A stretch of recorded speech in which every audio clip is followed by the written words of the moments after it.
HMS Edinburgh is here in New York for a few days before starting the final leg of her voyage back to Portsmouth. The ship's company lined the decks as she came into harbour against the backdrop of the Statue of Liberty and the Manhattan skyline. HMS Edinburgh has been away since last September. Her deployment took her down the west coast of Africa and across to the Falkland Islands. There are 260 people on board the destroyer, and many say it's a voyage they'll never forget.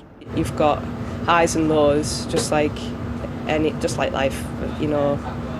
If you weren't on a warship, however, because you're in such close proximity with everyone, it can be exaggerated sometimes, but we all have a good laugh on board. To start off with, it was a little bit rough, simply because just family at home, having to go away again, but it's soon picked up and it's just got better and better.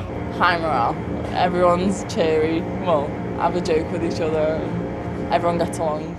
HMS Edinburgh is the very last of the 14 Type 42 destroyers built for the Royal Navy. She'll be decommissioned in June, bringing to an end a very distinguished chapter in naval history. They took part in the Falklands War, the two Gulf conflicts, and most recently off the Libyan coast. Type 42s will be remembered very fondly.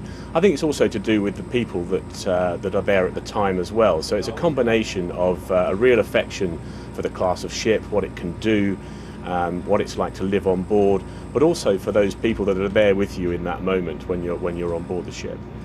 HMS Edinburgh is due to get back to Portsmouth towards the end of this month. She'll then go on a brief farewell tour around the coast of the UK before she's finally decommissioned in June. Steve Humphrey, BBC South Today, on board HMS Edinburgh in New York.